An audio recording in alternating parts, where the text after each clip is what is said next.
काम करते हैं कहीं भी। और आज जो हालात पैदा हुई है, आज पूरे सूबे बिहार में सभी दीदी कई, हमको लगता है कि सप्ताह से भी ज्यादा हो गया है, सप्ताह भर से भी ज्यादा समय से अनिश्चितकालीन धरना पर इस उद्देश्य से बैठी हुई है कि हम जिस उद्देश्य से आगे बढ़े थे, हम जिस चीज को सोच कर आए थे कि हम कर्म करेंगे, मेहनत करेंगे तो हमको उसका फल मिलेगा, फिर हम कुछ कर पाएंगे अपने जीवन में। लेकिन आज निराश होकर, जब लोग निराश हो जाता है, मूर्छित हो जाता है चलते चलते भी, तो वो कहीं बैठ जाता है। आज जिस तरह से आप सब बैठे हुए हैं, हमारे परिवार की सदस्य यहाँ आकर के, या जो पूरे बिहार का जो आज मंजर है, हर प्रखंड मुख्यालय में जो आप लोग बैठी हुई है, तो ये देखने के बाद हम लोगों को इतनी अंदर से निराशा जग रही है कि आज जिस उमंग उत्साह के साथ आप आगे बढ़े थे कि हम कुछ कर पाएंगे अब, लेकिन आज आप बिल्कुल एकदम मूर्छित हो चुके हैं कि सरकार की जो मानसिकता है, मंशा है, हमको आगे बढ़ाने का नहीं बल्कि हमसे पारिश्रमिक करवा करके, मेहनत करवा करके मुफ्त में हमको परेशान करने का है।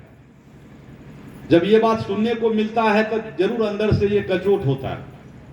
और आज मैं आप लोगों को ये बताना चाहता हूं कि आप लोग महाभारत रामायण तो बार बार देखते होंगे, महाभारत में भी देखते होंगे जब श्री कृष्ण जी पांडव और धृतराष्ट्र के परिवार का जो पारिवारिक मामला था, समस्या का समाधान के लिए जब बीच में मध्यस्थता करने लगे थे, तो जब सारी मध्यस्थता उनका सारा जो है जितना कर सकते थे, जब थक गए तो लास्ट में गए थे कहने जो कम से कम पांडव जो है 5 भाई, इसको कम से कम 5 गांव दे दो,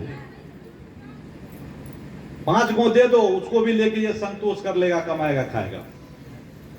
लेकिन जब राजा अंधा हो जाता है, जब उसको कुछ दिखने नहीं लगता है, तो उसको यही लगता है कि हम जो कह दिए या जो करेंगे वही होगा, उसी को सबको मानना पड़ेगा। इसका नतीजा क्या हुआ?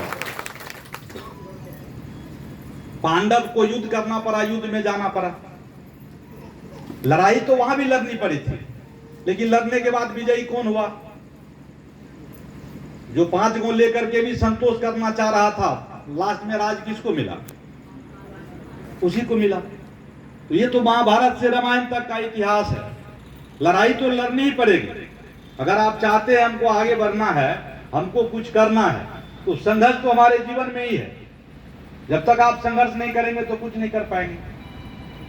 अगर सरकार इस तरह का चुनौती हमको उसमें ला करके, हमको कार्य के लिए जगा करके, अब हम कुछ उम्मीद करते हैं कि भाई हम खटते हैं तो हमको दो मेहताना, तो अब सरकार जो है धमकी दिला रही है कि केस कर देंगे, मुकदमा कर देंगे। बस डराने का एक उद्देश्य है उनका। आप जैसे डर जाएंगे तो वहां भी हो जाएंगे, फिर जैसे जैसे कहेंगे आप करते जाइए, खटते जाइए।